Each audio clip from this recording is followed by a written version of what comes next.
need that they may have for plans in terms of whether that's staged returns for employees, in terms of numbers and in terms of the time that they do come back, and then just exchanging of ideas, really making sure that everybody knows what's going on. So perhaps if we start with Paul Carter, Cardiff Council, do you want to sort of just perhaps give a bit of an update from the council's point of view, and then we'll move on to perhaps NCP, Transport for Wales, and Cardiff Bus, and others as well. I think we've got Andrew on the line. Andrew, do you want to take that mantle? Well, I'll just say a few words and then pass over to you, Paul. Thank you for that. So basically, the draft of the Cardiff Safer City Centre strategy was presented to informal cabinet yesterday. So we have a kind of green light, positive and green light to move forward. So I know there's been engagement taking place with a number of you about the proposals. The overview is that Cardiff Council's working with yourselves, businesses, the key transport providers, want to set up a plan, a physical plan, but also an operational plan to allow the city centre to start working again. Obviously, we're not pressing the button now to get the city centre working, but at the right time, when nationally and locally people believe the city is ready to move forward, we want a plan in place where we can get people feeling confident and safe about coming back into the city centre.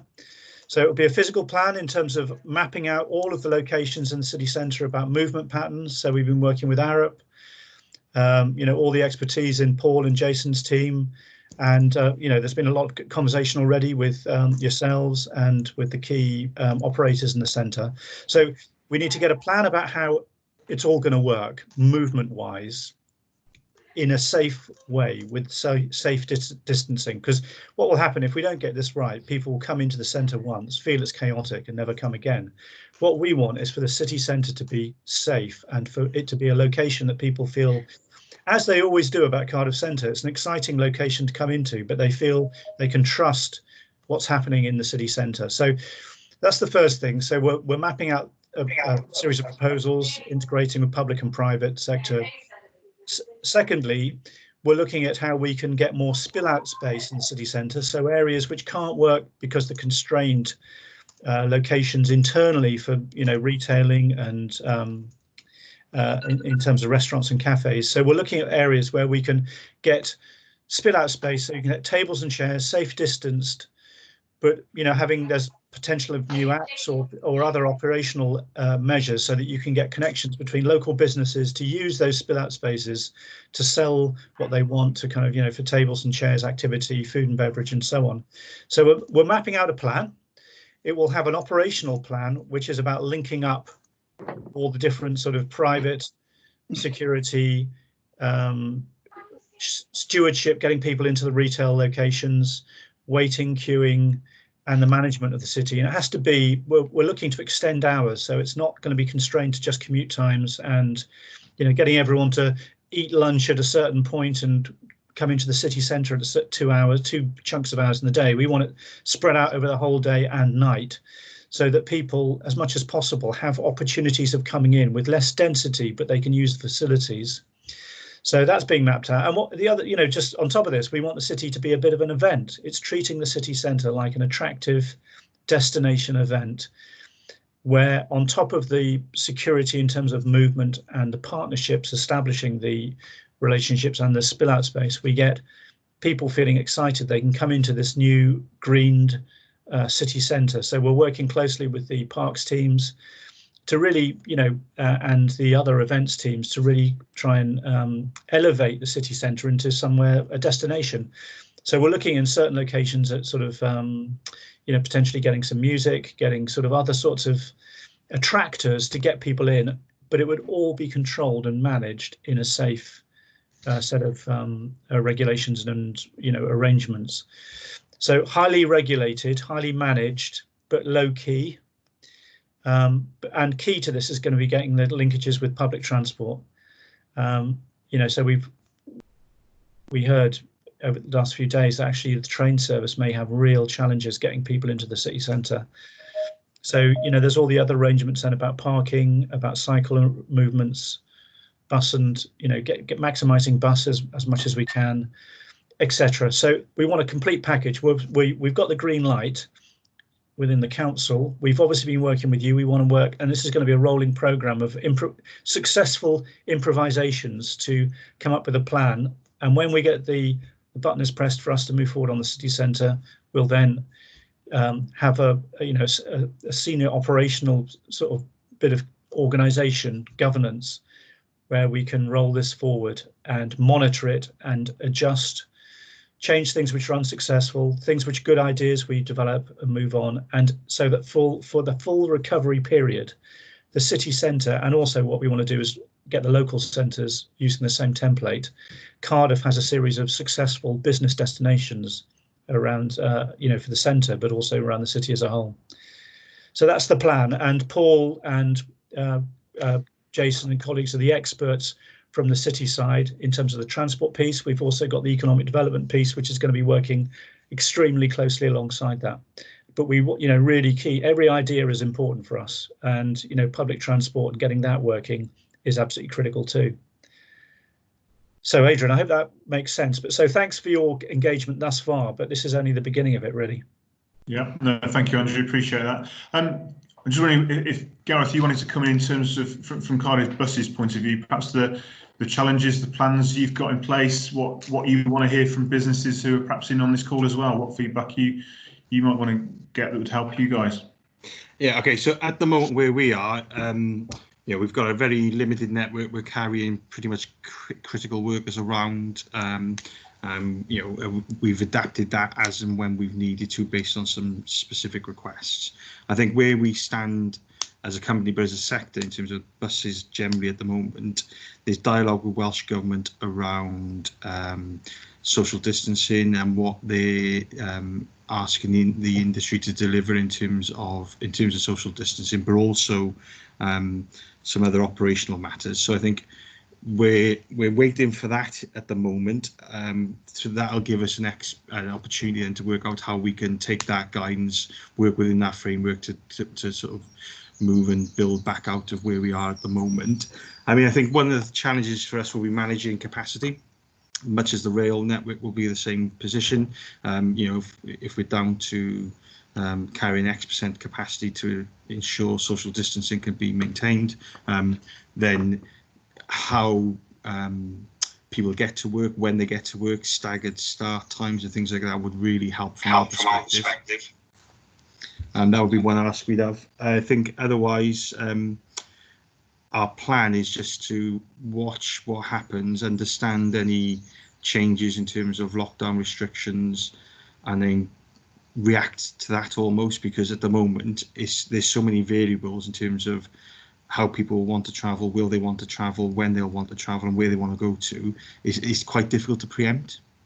So I think we're just keeping a really watching brief. I mean, we've got some plans on which we think will be where we'll end up, but I think we've just got to keep them fluid just to make sure we're reacting in the right way.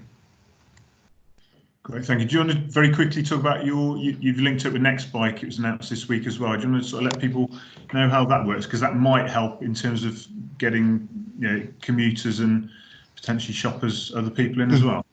Yeah, so we recognise obviously that Nextbike I sort of ploughing the same sort of furrow as in terms of being a sustainable mode of transport. I mean, from our perspective, bus is the most sort of it's sustainable, but also in terms of there's no limitations on the user. So it doesn't matter how old you are, your abilities. It doesn't matter that bus works. Obviously, cycling, there's an element of being able to physically cycle, obviously. So we took the opportunity working with Nextbike just to plug in their availability into our app, so people can actually maybe want to complete the extra bit of journey by bike because the bus doesn't quite get them to the door and that kind of thing. So it's been, it's a trial, see how it pans out. I think it's just more about information sharing. It's been well received, so I guess it'll be interesting as it sort of becomes more more people are more aware of it, it'll be interesting to see the impact that has in terms of next bike, and do they see a surge of bikes being collected and deposited close to main busy bus stops, for example. Okay, thanks, Gareth. Just thinking it might be useful if we go across to Rob and or Gethin from Transport for Wales in terms of seeing where we are with the trains, whether sort of similar challenges being faced there, and what plans you've got and what information businesses need or you need from businesses. Yeah. Oh, great, Adrian. That's thank you for that. So just to reiterate on Gareth and Andrew's point just now, yes, there are incredibly huge challenges facing us when we start to move out of lockdown, more for the social distancing. If we look, we wind back to just before we went into lockdown and COVID was just about starting. If you take some easy maths, like 100 people, with the social distancing element that comes in, you're looking to maxing out. If you max out all the rail services and we get up to 100% trains on the network, we are looking about 20 people compared to every 100 what we had before. So when you think it in terms of that is some huge figures really in loss, and just being able to move people around the network. That said, there are lots of work that is happening. So we are enhancing obviously the cleaning, we're enhancing the signage, we've enhanced like if you look at Cardiff Central, if you do go through it at any point, you will see there is social distancing being kept aware. We're working with British Transport Police to try and enforce that and try and encourage that only essential workers, key workers, critical workers should be using the network at the moment. We don't want to discourage it, because as we do move out of lockdown, because people will need to travel. The people who don't have cars don't have access to things. So we want to try and work with businesses to try and establish how we can support them to get them in and out of the city centre, which is a really important element to how we do this. So having this kind of forum is really beneficial to us. I'm going to pass over to my colleague now shortly, who can talk about what kind of engagements we have. But in terms of moving forward, yeah, we have started to do this. We are working very closely, like Gareth is, with Welsh Government in terms of the guidance they're preparing. So we're looking at all elements, from the usage of people turning up at stations with guide dogs. We're looking at trying to develop a kind of booking slot process, like much what you have with, say, long distance travel, like GWR, where you book a seat and something like that. So we are looking at all kind of digital avenues to try and go forward. But the key thing for us is that working with businesses and trying to establish how we can support them.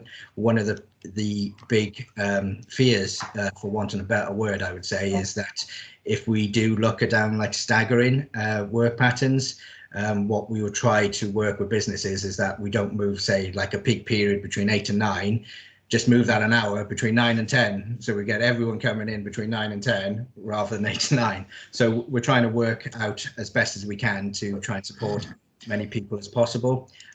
Just as an aside to that, we're also looking at demand responsive travel. So at the moment, we've trialed, well, we've got a pilot started this week, which is called Flexi. We're doing it at a very small scale. It started in Newport, just because of the numbers we can manage and work and build up a more of a focused kind of approach to see how we can work through that and see if that's an option that could be established around all of Wales.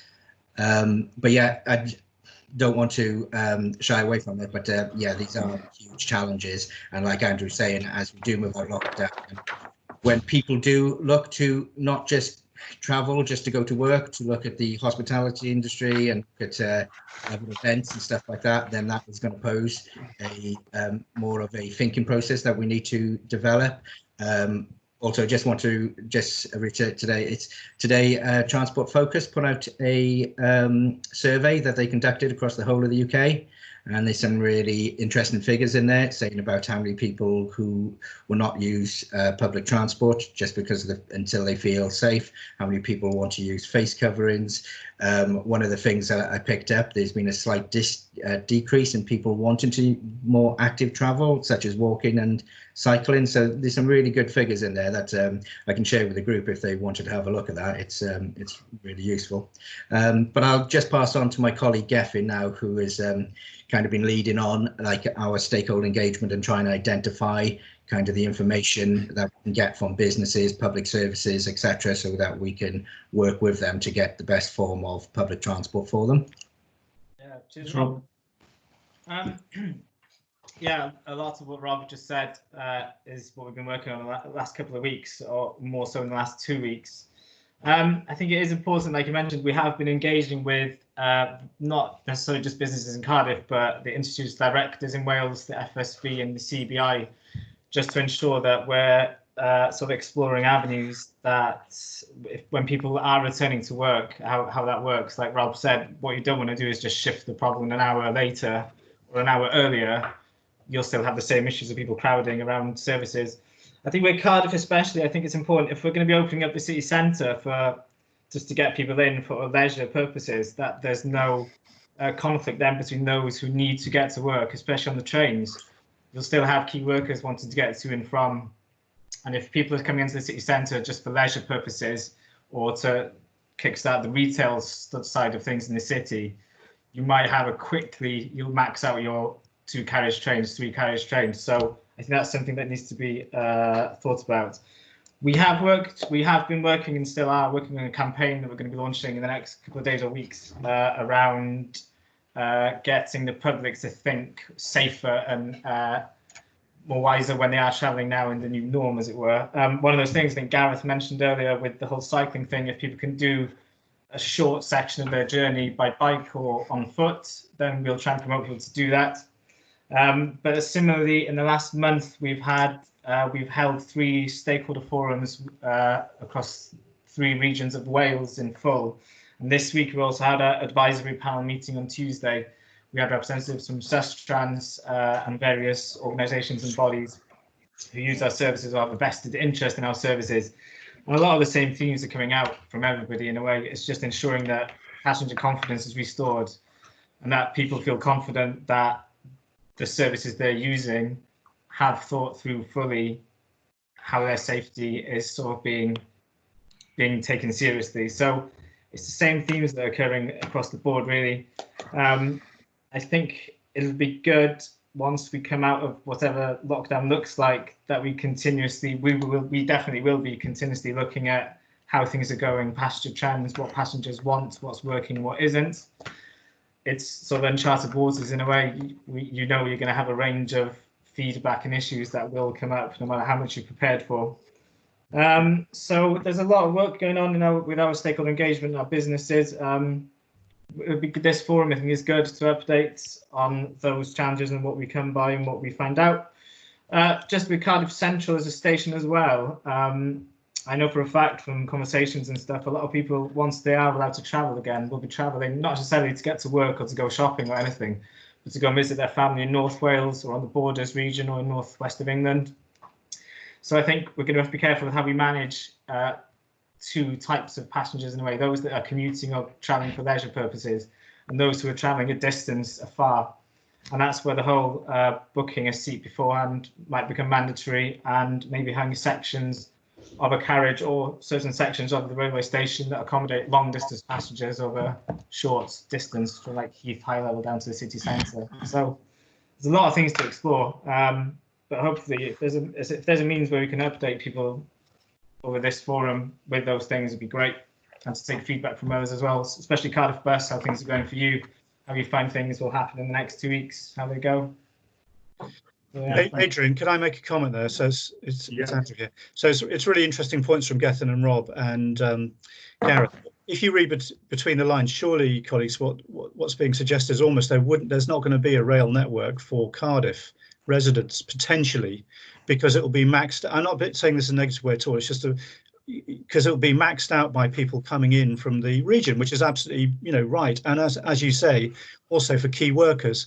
So just to say, for the city's side, we would really like to pick up some of the themes you've highlighted and work with Cardiff Bus and the cycle bits of organisation, because if we're not going to get the train stations in Cardiff working really at all, because there's no capacity, then we need alternatives. And we're not anti-car at all, so we're going to have to plan for proper car use, but we also need to make sure that Cardiff Bus and cycling really are readjusted, exactly as you say, Gareth, in a flexible way, to take account of the fact there won't be a fully effective rail system into the city centre, or vice versa, because basically the stations won't, if you think about it, how can you have, the trains will be full with your 20% of the people coming in from the valley, so the city stations won't be able to have people getting onto the station tracks, onto the platforms even, potentially. So well, the cities, just on that point then, we would like to pull together with yourselves,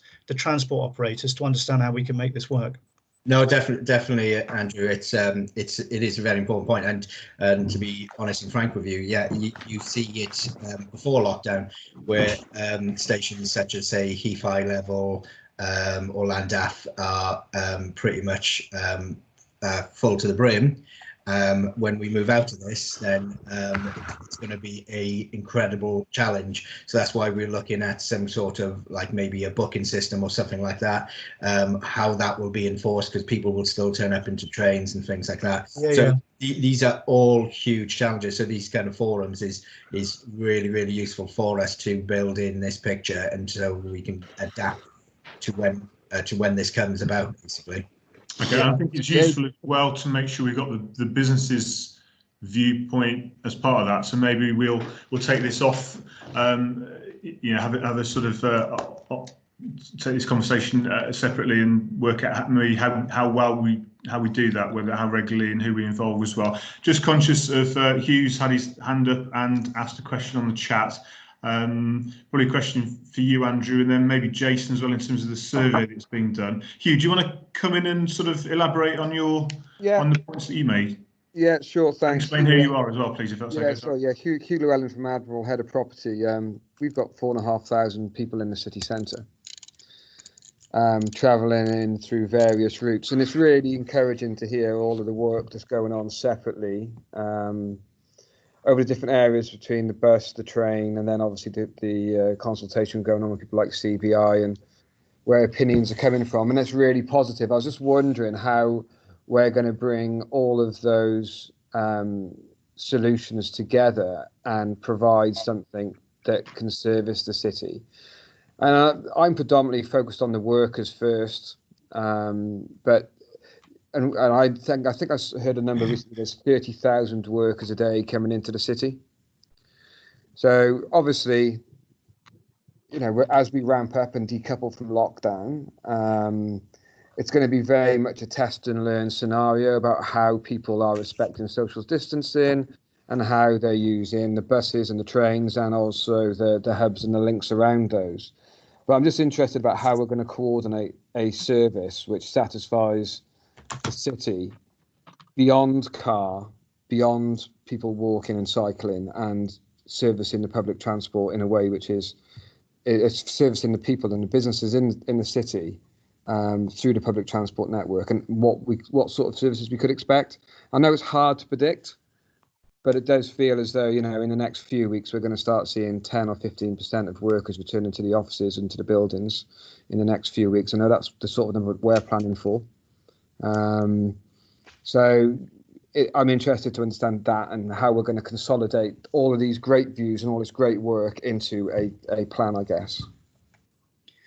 Jason, do you want to come in terms of the survey that whether you guys are leading on with our support? Yeah, sure. The survey, I'll just bring it up actually, so you can see what we're planning to send out in terms of the types of questions that will be.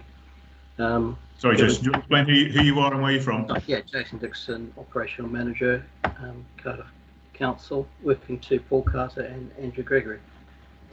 So I've just shown there the survey. We'll be asking the businesses and their staff. This will be going out from for Cardiff, but it'll be hosted on the council's website on our Ask Cardiff Cardiff Research Centre team be hosting the survey, and they'll be collating all the information that comes back through it. Be asking us information about what they currently do, how they're currently working, what times they currently work or did work, and then how they travelled before lockdown, what they plan to do when the restrictions are being lifted, and then how safe they feel about different modes, and whether there are any modes they don't use, and if they don't use them, reasons for that. The survey will not be in this format. It will be an online form. There'll be much more space to write responses, and then it's also exploring some of the matters about the workplace. So it will feed into the guidance and advice that will be shared, I understand, posted through for Cardiff. And then looking at the other measures that employers can implement, or building managers and landlords could implement. And then looking at what measures people would like to see in the city centre itself, and any other things that would encourage people to walk or cycle, and then any other physical measures or other measures that people think would help the recovery of the city centre. And then there's a whole there's a few key bits of personal data, and all that will be managed under GDPR. So this will feed in when we get results. This will go up next week. That's what we're aiming for at the moment, and we'll use that as it feeds in. We will prepare some summary information to inform the design team, and we can feed this back through this group as well. Great, thank you, Jason. I think we've got to understand it's not going to be a census, but hopefully if we can get that out as far and as wide as possible, encourage all the membership organisations mentioned previously, FSB, CBI, obviously through 4 Cardiff, our networks as well, get as many people to complete that. So we've got a bit of an idea of what businesses' intentions are, what the employees' intentions are as well. Hugh, I'm not sure whether the questions on your chat have been answered. If I don't know whether Andrew's gone now, I've got another meeting, in terms of a steer from Welsh Government on some conditional or the guidelines at all, and then once we've answered that, Richard, we'll come to your point. Yeah, sorry, on that, it was just about if you've had a steer from Welsh Government on what they're planning or what we can expect over the next few weeks. Like I said, you know, we're getting geared up for returning some people to work. I mean, a very, very low percentage initially, around the 8th of June, but that's just a target right now. It's not set in stone.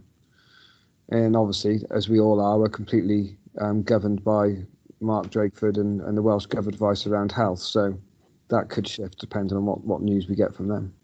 So Paul, Jason, is there anything you're hearing from Welsh Government?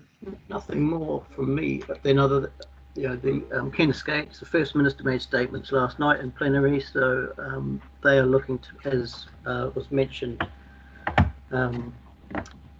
by Robert, and guessing that there's guidance coming out in the next few weeks that they're putting together, and that's all I'm aware of at the moment. Just to add, Adrian, it's still, and colleagues, it's still very, very early days insofar as this particular agenda of particular guidance. But notwithstanding that, it's probably worthwhile everybody understanding that certainly as far as Cardiff is concerned, it's putting in a grant bid today to Welsh Government with regard to COVID-related mitigations, which will include, as Andrew alluded to earlier, some of the district centres, for example, and making sure that there's safe distancing in those areas, but also, and importantly, for the city centre. So that's the reason why the council is engaged with Arab, and this is why it's good to get this feedback today from the likes of yourselves, because I think we do need to agree some principles, and perhaps through those principles, we can equally start to steer Welsh Government with regard to what we hope will be a good practice and a new model of working. Okay, thank you, Paul. Appreciate that. Richard, do you want to come in with your query regarding cycling groups, and then just to clarify your other point you've made later on about making the survey available online? We'll certainly send that out online. I think the council have got a setup where they can engage with a lot of employees as well. Because I appreciate the point you make about furloughed team members, but yeah, we'll make it available any which way we can, I guess, unless anyone, Jason, there's anything to the contrary on that. Richard, do you want to come in? Yeah, sure. Thanks, Adrian. Can you hear me okay? Yeah. So just on the point of cycling, Here you are, sorry, Richard. Yeah, I'm GM of the Holiday Inn Cardiff City Centre and part of the Hoteliers Association as well. So on the cycling point, I get where people are coming from in terms of, you know, encouraging this mode of transport, and personally I support that as a cyclist, and have been cycling to work probably for much of the lockdown at the moment because of the you know, less traffic on the roads and so on and so forth, and also the good weather, which has helped. But as a guy who cycles, you know, a significant amount of miles per year, is well used to cycling on busy roads and doing long distances. I think a lot more thought has to be given to how you know, people who aren't used to doing that are going to step into this mode of transport, and particularly with the lack of infrastructure at the moment that enables cyclists to get from their areas. I mean, I live in Barry, so my commute on bike is pretty easy. You know, I'm in half an hour. I know my route. I know the little cut throughs and so on and so forth. But you know, one cycle lane in Cardiff, that at the moment I get it's a temporary thing, and there's just some cones out. There's no direction which way people would cycle on it if they're going in opposite directions and so on and so forth. And all that needs to come. I'm not being critical of that. That's just a wee observation. But getting to that point is a challenge, and getting out from that point is a challenge. The city centre is not the problem. The problem is the outlying areas for cyclists. They're the hard bits to get to, or to get through as a cyclist. And when the traffic increases for those people that aren't used to cycling, it will become a very unpleasant experience. And that's for somebody who's confident. And then you throw into the mix that we've not got the weather we've got, and we're getting into October, we're getting into November. We lose the light in the morning, we lose the light in the evening. For one, I won't be hopping on my bike because, you know, even as somebody who cycles as much as I do, cycling in the dark in commuting traffic is you know, a real it needs to be someone who really has to do it, wants to do it. You know, it's not going to encourage people just to go, right, I'll use my bike today. So I don't want people to get into the, you know, from a cyclist point of view and a business point of view. And there are people now, my team are going, you know, 3 or 4 who are on my skeleton team are all applying for cycle to work schemes to get bikes and stuff. And I've chatted through about how they're going to use it. And these are novice cyclists who are going to hop on and go and do this. A lot of thought has to be given to the general infrastructure around the Cardiff areas. You know, I'll happily be a conduit. I'm involved in a cycling club. I have access to cycling forums, so we can reach out to a large number of cyclists if we wish to get some straw polls going and get some people who've been doing the commute for a while. And when I say a while, 2, 3, 4 years plus, because they're the sort of people you need to listen to, in my opinion. Thank you, Richard. Anybody want to come back on that? I don't know whether there's the council a part of a group with Sustrans and other cycling organisations, I suppose, who look at this, and if there are any plans to educate, you know, cycling proficiency, those kind of things, really. You know, bike servicing. Sorry, Adrian, if I can come back, I think the education piece would need to be to the motorists. As well as the cyclists, and how you cycle abroad.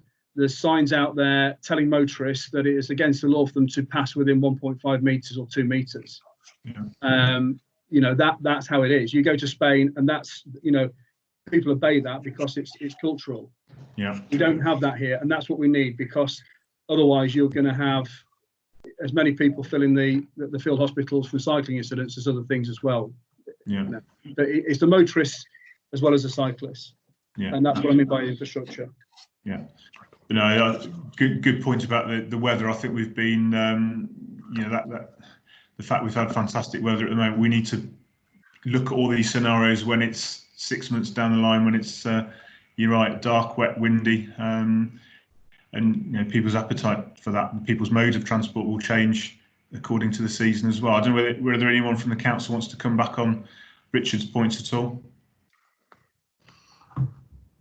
If I could kick off then, Adrian, in terms of the points made, I think they are well made in terms of the infrastructure and the lack of it. But rest assured, I'm sure this group are aware of the white paper that was put together ostensibly under our cabinet member, Carol Wild, last year, and was launched in the early part of this year. And that's very much is geared towards really taking advantage of the benefits of the increase in numbers of cyclists within the city, and we're trying to lock in those benefits of providing more infrastructure across the city. I'll ask colleagues to comment perhaps on some of the specific detail with regard to numbers. You'll be well aware of the Next Bike system, which has been talked about as well. Extremely successful. I think Next Bike within the city of Cardiff, I think we've got the most successful scheme. So clearly there is an appetite for cycling. We recognise that, yes, traffic conditions currently, albeit warmer weather, fewer vehicles on the network, there are risks with the increased speed. So one of the measures that we've introduced very quickly, albeit advisory, is to keep the speed down within the city, because we want to provide ultimately the conditions to encourage a lot of those novice cyclists to partake and use this as a mode of transport, particularly for those short journeys of up to 3-4 miles. Yes, the council is working very actively with a number of cycling groups as well, including Sustrans, and I think it's really important that we do get messages out there that we are building an infrastructure for the city which is safe, and we need to encourage more people to cycle. And we've got lots of initiatives, too many to mention I think in this slot today, but we've got a lot of initiatives underway with schools, for example, and we've got some good figures. Jason, do you want to say a bit about the figures that we've got in terms of cycling numbers? Yeah, there's been an interesting trend happening around the city. It's up and down in different places. So around the bay, cycling has increased quite substantially. In other parts further out, it's not clear what's actually happening. There's some drop in cycling in other areas. Not clear why that reason is, but there was certainly an increase in cycling. I don't have since COVID? Or? Yes, since COVID, that's right. Yeah, so the COVID period. So the cycling dropped off initially, of course, because everyone was staying at home, and then it's been building up. Across the barrage, it's been it's more than doubled the number of people cycling in across the barrage. We don't have any data for Pontewerin Bridge, unfortunately. And there's been a drop around North Road because a lot of students, of course, use that route. So there aren't so many students around at the moment. Okay, thank you, Jason. And just conscious that there's other modes as well, and people perhaps might be preferring to bring their cars in, and that was touched on earlier. I don't know whether Nia, Judith, who else we've got, Nigel and Hugh, in terms of employers, what you're hearing from your colleagues in terms of their desire to maybe bring the car in. We've got representatives from NCP. We've got Charles from Capital Shopping Centre. Obviously, they've got a car park. We've also got Yusuf from the Cardiff Hackney Drivers Alliance as well. What are you guys hearing from your colleagues about perhaps wanting to use cars, taxis as the mode of transport? And then perhaps if we look at the capacity issues, challenges, and maybe a few ideas there. Anyone wants to come in? I can. I'll come in first if you like. I think generally speaking, I mean, obviously without the certainty around public transport, which we've already covered, there's going to be a dependency on people to walk and cycle, which we've already covered as well, but which then leaves the car use. In Cardiff city centre, we're lucky enough to have 300 or 400 car spaces with NCP, and also another 150 spread between our sites. So we're probably good for the first couple of phases of return. I think beyond that, there's going to be a serious challenge though. especially if we don't see the public transport links or the public transport solutions able to meet the demand for people coming in from further afield. So that's where we are. Taxis, some of the staff will use taxis and how far they're going to come, but if they're in the city centre, we're going to be encouraging people to walk or bike. And we're we're dependent really right now. We're dependent on people to walk or cycle to work or drive, as and when the lockdown, as and when we decouple from lockdown slightly. But that does present challenges which Richard was talking about with regards to cars and cyclists, increase of cyclists on the road, and then increase of cars on the road as well. So there's some challenges around that. Rodri, Nia, Judith, do you want to come in at all with your experiences, businesses? We're probably the same as Hugh. We're going to be encouraging our staff to. Sorry, Judith, do you want to explain who you are away from? Sorry, yeah, I'm the facilities manager in Optimum Credit, Cardiff. So we'd be encouraging our staff to walk or cycle or drive in the first instance. Lot of the staff that I've spoken to already are really cautious about getting public transport. Last week or on a Monday when England went back, it did feel a little bit scary seeing on the news lots and lots of people on buses and trains. So yeah, we've got about 20 parking spaces that we can share to start with. In fairness, I'm not really sure when we're going to even think about bringing people back. I know Hugh's saying 8th of June, and I've seen some comms from Principality saying that they're not going to start coming back until September. So, I don't know. I will caveat that, Judith, by saying that it's really, that is just a target right now, and we are obviously completely at the will of Welsh Government and everybody else at the moment, but that's a target, and we've shifted to target 3 times already, so we might get to the 7th of June and shift it again, right? Yeah, of course. Okay, great. Anyone else from the business point of view wants to come in and share experiences, and then I'll perhaps go to the NCP guys?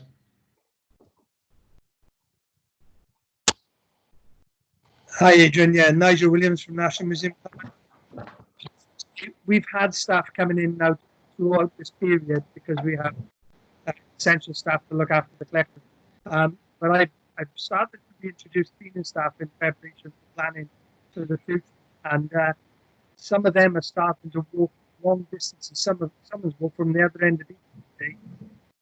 They didn't want to go with us because of the fear of just the fear of potential catching it, even though we hear about enhanced change, etc. I don't think that message is getting through to the general. Nigel, I'm struggling to hear you. I don't know if others are as well. Line's not great. I have a terrible line. I'm in the dungeon of the museum, so as you can appreciate, I've gone much closer to the microphone. I was saying I've had staff all the way through this coming to work. The majority walk or cycle. Unfortunately, I live 20 miles away, so that's not an option. With a big hill in the way called Caerphilly Mountain, I have to drive. And it's been great for a change to actually come into Cardiff without traffic on the road. The last week, that has been a noticeable difference. And there is an increase of traffic on the road. I'm sure everyone else has seen that. But I've started to bring staff back on phased return for preparation of potential opening sometime later in July, August, whatever the Welsh Government allow. And they are not travelling on public transport for the fear of catching COVID.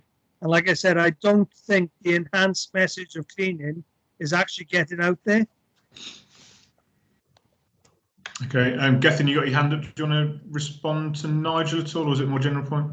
Yeah, it's just a mix. It's a bit more general as well. I think the reality is, and from some of the statistical data that's come out and some of the research that has been done, an X amount of people are going to opt for their car regardless of whatever provisions are put out around safety and promotion of cycling and walking. People are going to go for their cars in fear of catching coronavirus and those points that Nigel just mentioned. So, and to also go back to the Welsh Government's approach to this, I think the delay in delivering the guidance and stuff has all been done to avoid this kind of big, like the scenes you saw in London 2 weeks ago, last week, where people were just cramming onto the TfL network without a full awareness of, you know, the risks that might be associated. So I think the Welsh Government's approach, especially with the traffic light system, is one that is meant to mitigate this surge of people that you wouldn't want to happen anywhere across Wales. So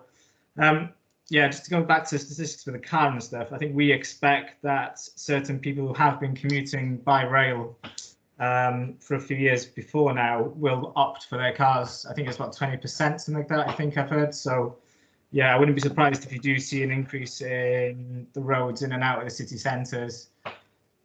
And that's where working with businesses and stakeholders trying to promote working from home, especially over the summer months now. I think realistically looking at September, I think June, July and August are going to be treated as a slow phased return for each workplace, or that's what places we hope will be promoting. But yeah, I wouldn't be surprised if you see an uptake in private car usage off the back of this.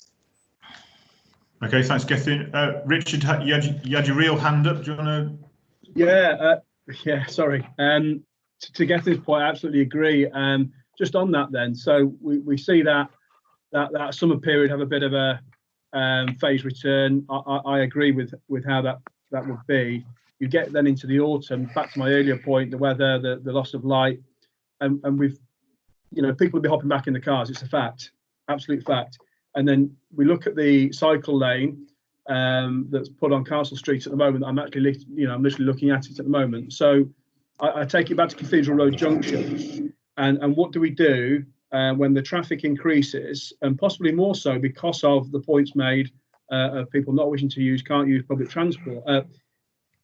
The problems that are going to be created in that area, have they been fully thought through? Because as I understood the white paper when Gethin from the council explained it to me last year, that it would work in inverted commas because the traffic management systems will be put in place in the outer areas of Cardiff to allow the proper flow through of traffic coming into the city, and therefore not create that bottleneck as we would see in the Canton area and up Cathedral Road, which in my experience, and I've commuted into the city for 15 years, will be absolute chaos.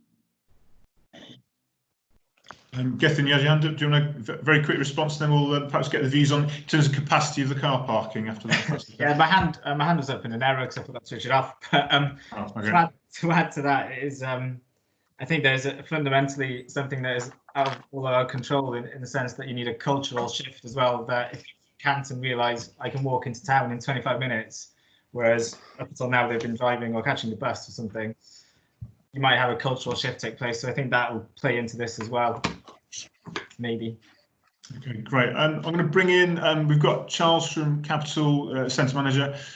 We've got a car park. We've got Phil Horsell from NCP. Phil, do you want to talk about your what NCP are doing, the challenges you face? We've also got Steve Crowther as well, who manages the St David's car park, just to give people a bit of an idea of the capacity challenges that are faced there. Phil, do you want to kick off? Yeah, of course. Obviously, all our sites are still open and they have been right the way through. Initially, the barriers were raised and it was free parking for everybody. And now it is free parking for NHS, predominantly in Westgate Street for their Nightingale staff. Challenges we faced, obviously the staff are all on furlough. We started bringing staff back. There's only sort of one at a time in the city, obviously, to help with social distancing. In terms of the challenges that kind of brought is we came back into the city after we could and cleaned everything up. It wasn't as bad as we thought. The business is reviewing everything on a weekly basis, and presently we are charging £5 for 24 hours across all our sites across the UK, obviously still free for NHS and key workers. Moving forward, at the minute, they sort of playing it by ear. That's the best way to describe it. There's stuff going on in the background regarding social distancing. There's some discussion about turning machines off in order to promote people, we do use the car park to pay at the exit. So everything is contact free. There's also the new Park Pass app, where again will negate anybody going anywhere near machines. The only issue that we have, I suspect, and it's something we need to look at going forward, is presently all the lifts are off for security and health and safety. But yeah, this is the kind of stuff that will be reviewed, and this is why I'm glad you invited me onto this, because it's a good idea to get a feeling for what is going to come into the city, because it's an unknown for us as a business. We've taken a bit of a hammering because we car park, and with Cardiff we are predominantly commuters really. I just wonder if it's going to shift to maybe leisure in the future, but in terms of where we are right now, we are looking to fully reopen, but we're waiting on, all the variables, the lockdown end, and that kind of thing. Okay, thanks, Phil. Charles, do you want to come in? David, it'd be good to get your view, and David Donovan, from the John Lewis car park, what that's being used for at the moment, and any sort of future plans, please. Yeah, hi Adrian. The JL car park isn't managed by us; it's looked after by the St David's team, so I can't comment on in terms of that. Okay, Steve Crowther, do you want to come in on that one and St David's car park itself?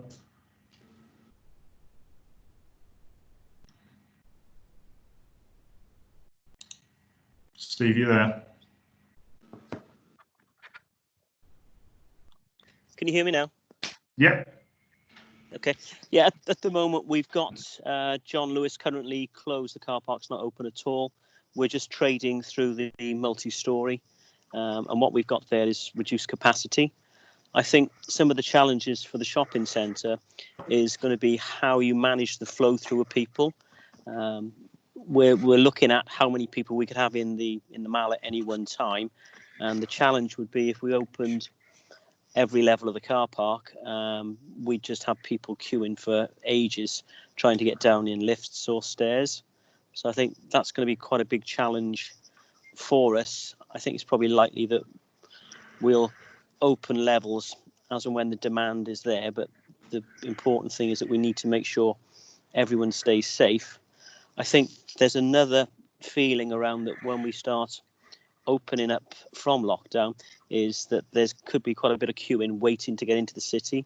We tend to see that on weekends, or we were seeing that on weekends, and that could be a predominant feature as soon as the lockdown is eased. Okay, thanks, Steve. Charles, do you want to come in? Yeah, sure.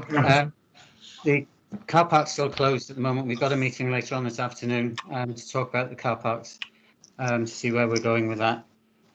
Before lockdown, we were pretty much filling anyway, so it's going to be even more of an issue going forward. Similar problem to St David's, but not on such a big scale, that when people are coming out of the car park going into the centre, managing the numbers there, so we're actually going to be pushing people out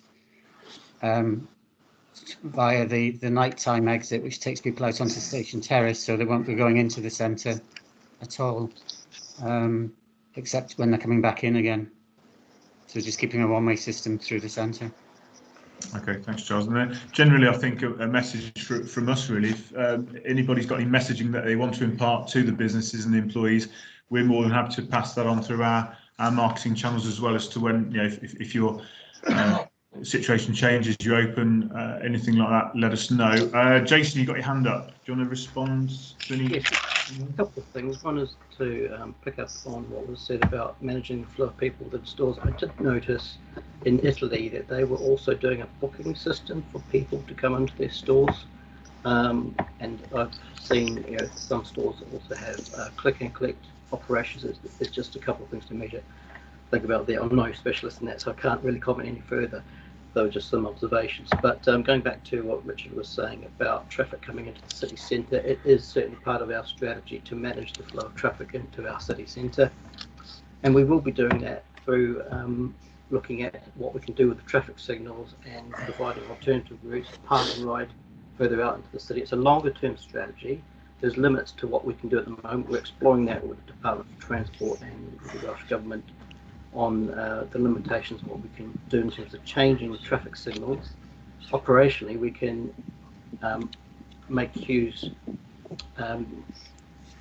where we have the alternatives to like bus priority and cycling. We can enable traffic to queue where those opportunities are there. But we already have, before COVID, we had queues of more than 2 kilometres on the boundaries coming into Cardiff. So the message has to be different. It goes back to what Gethin was saying. It really has to be about promoting working from home and managing things differently, spreading out the demand, which Andrew Gregory said earlier as well.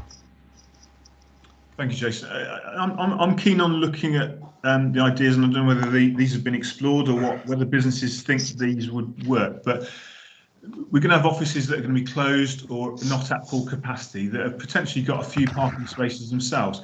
Is it something that For Cardiff can perhaps lead on in terms of encouraging those offices to maybe rent out the spaces for employees? There's various websites where you can do that, and not many of them do on big match days, for example, just to increase the capacity.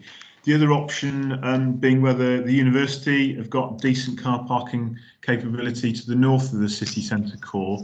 And then whilst the weather is good, has there been any discussions about potentially using the bottom of Butte Park if access can be made to some fields there for additional car parking provision at all on a temporary basis that other councils have done in the past for events that I've certainly experienced?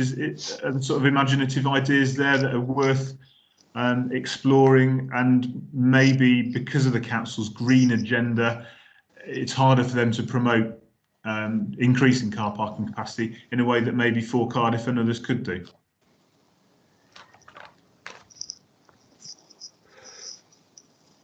Do you want to come? Any thoughts from businesses or Paul, Jason, Chris? Any sort of comments from the council's point of view on whether they see those as viable options at all?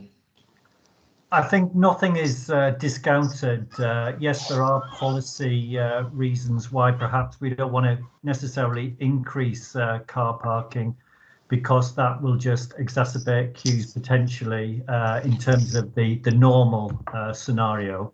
But I think given these extraordinary situations, I know for a fact that in terms of weekends, weekday evenings, I think we are actively looking at where we can provide more car parking spaces with partner organisations like the university and some of their use of space that's underutilised. It may well be that this is one way that we can actually encourage people back in. So I think nothing's off the table, really. I think, again, repeating the extraordinary situation that we're in, we do want to work with you and number crunch all the figures and see how we're going to get it to work. I can't help but think, though, that extending business hours, staggering peak times as well, are going to be key themes running through this discussion.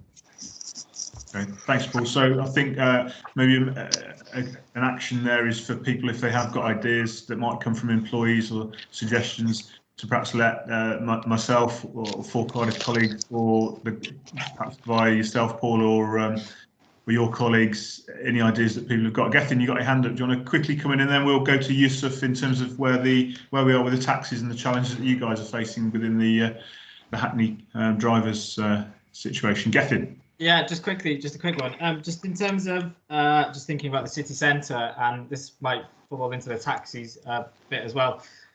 When people channel to and from Cardiff Central Station, and similarly for Queen Street, I've seen some plans that were out for creating flows past the new BBC building and stuff.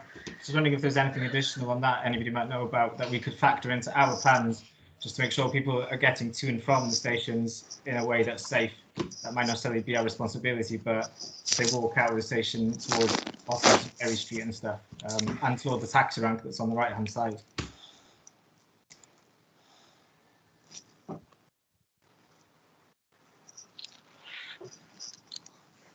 Anybody want to come in there?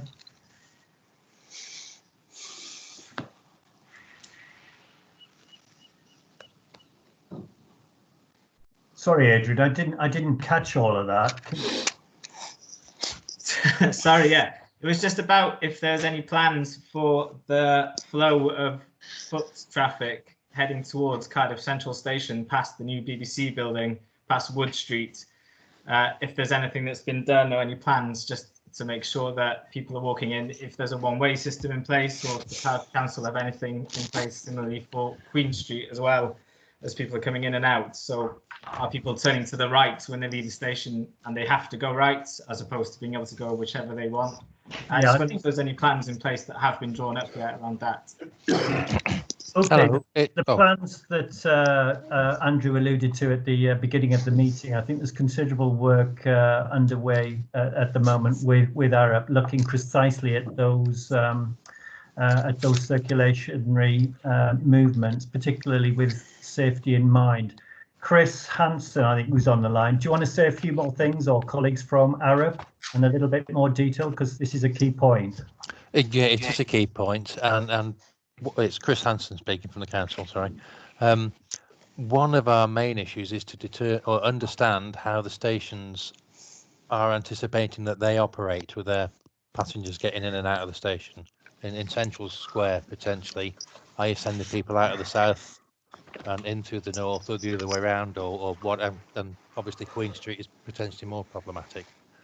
But we need to understand that, and I hope to speak to Kerry today to find out what the proposals are, if they've been finalised as yet, so that we can mirror and keep the pedestrian movements through the city centre so they work with what you're up to. Thanks, Chris. Right, we've got about 10 minutes left. Yusuf, do you want to give an update in terms of taxis? Because that's going to be particularly for the hospitality industry, maybe a little bit further down the line, but there will be people who might see taxis as the only available option coming into town. Do you want to sort of perhaps talk about some of the challenges you're facing with drivers and reassurance, I suppose? Yes, hi, Dennis Yusuf speaking from Night Union Taxi Branch Section. Can you all hear me? Yeah. Yeah.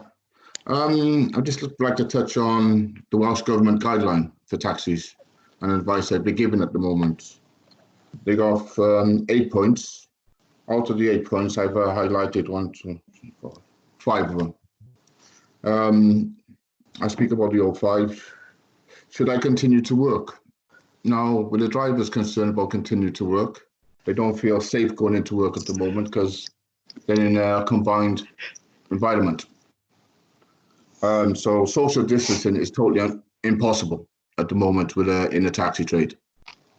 So they got concerns if a customer do get in the car, is he going to sit in the front or is he going to sit in the back?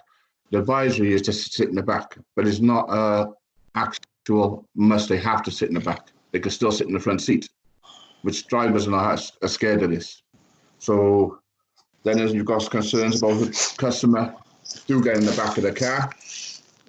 If the customer's coughing, sneezing, sniffing, something like that, sniffling his nose, there's concern for the driver because he don't know now if this customer's got COVID-19.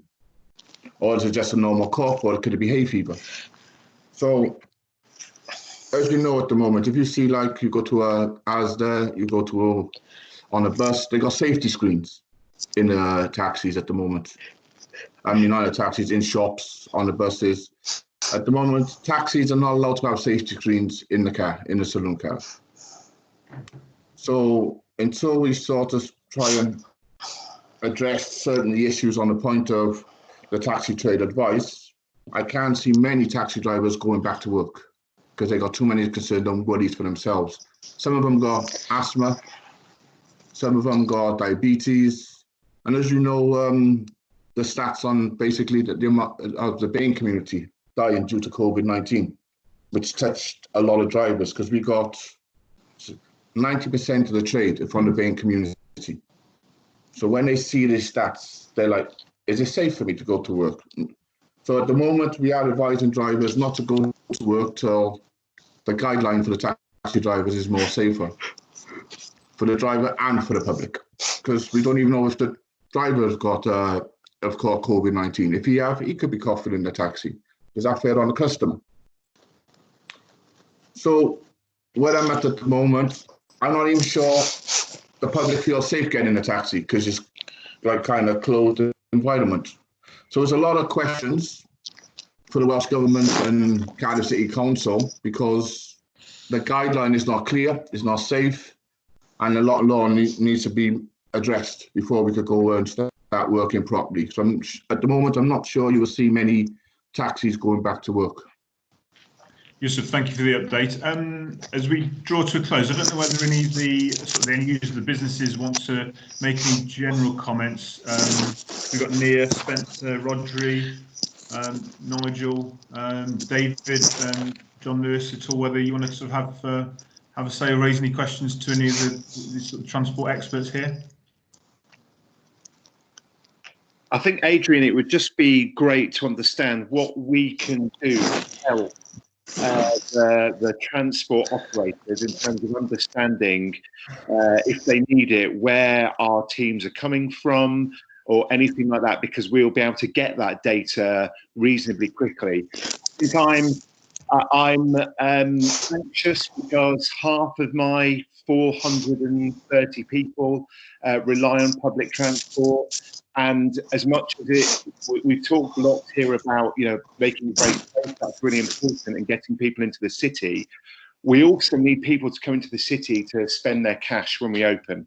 And that's also really, really important. So anything that we can do to give these guys any information or any help at all, I'm happy to do, and hopefully for Cardiff can facilitate that. And I don't know if that's what the survey from the council is going to do or not.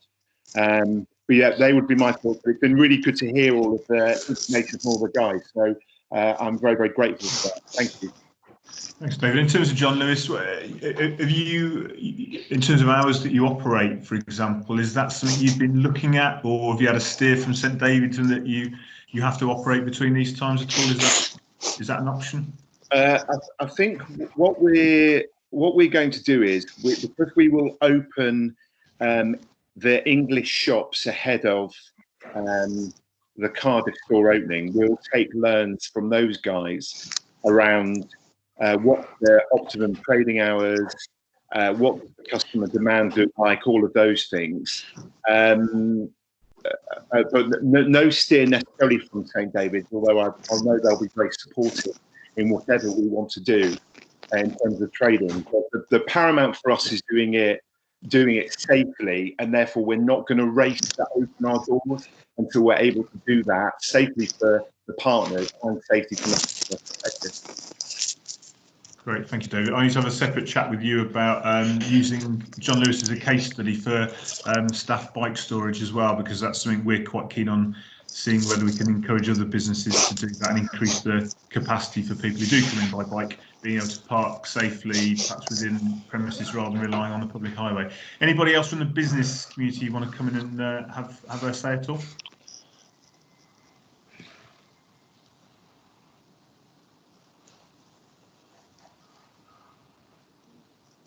Okay, that's fine.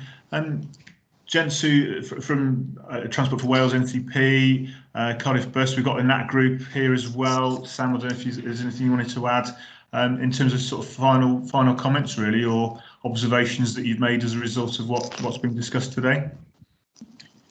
Adrian, can I just come in just on the back of David's point, because I think he makes a really valid point, and it's something that will really help us, and I'm sure Cardiff Bus as well, in identifying how we can adapt to working with the business community. I know we're working with FSB, CBI and the Institute of Directors to try and establish how we get that kind of data so we can work out how we can better inform our plans. So if there is something that the business community and John Lewis for raising that just now could share with us, or through you for that matter, that would be fantastic. Yeah, no problem. Yeah, Adrian, I just add to what Robert has just said. If you could facilitate any intelligence you're picking up in terms of when offices are starting to reopen and all that kind of stuff, hopefully we'll be able to pick it up through other channels. But I think the more people tell us, we'd rather know 4 or 5 times than miss it completely. So I think really for us, we're trying to preempt where we think the demand's going to come back from, and it's going to be those sort of areas. So the more advanced information we get, the better. Yeah, absolutely no problem at all with that.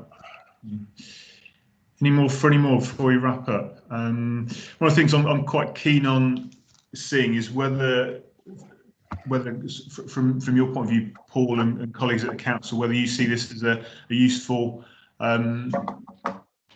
outlet really in terms of testing things, whether it's useful for you guys on the call to find out what's going on, some of the challenges, whether we do this as maybe a fortnightly session or general thoughts really. You might want to make just a comment in the comment section rather than everybody talking now, or feed it through to me separately. More than happy to set these up if you feel of the view. So I don't want webinar overload, because I'm sure we're all on enough of those anyway. But yeah, appreciate any thoughts you've got on that, because I'm only going to do these if they're of use. I think in terms of Arup, if we've still got people from Arup, the offer is there to present your findings once Cabinet have officially fed back their thoughts, to run a session maybe back end of next week or whenever you see fit. We're happy to impart that and let people within the city centre, the businesses who are part of For Cardiff, know what's going on, so that we get as much buy-in. And I think one of the key points here is about reassurance and communication, isn't it? And it's making sure we're all aware of what's going on. I think that's one of the key takeouts from this morning. The need to agree some principles, the fact we've got some people maybe using modes of transport they're not comfortable with or want to try, but Richard made the point about sort of novice cyclists, the need to educate drivers and hopefully cyclists as well, gain their confidence. Make use of the survey. We'll circulate the results of the survey that's going out next week with you all. Potentially the need for us to continually engage as well, and the fact there's a lot of unknowns. I know, Phil, you said you're working with us, a lot of unknowns.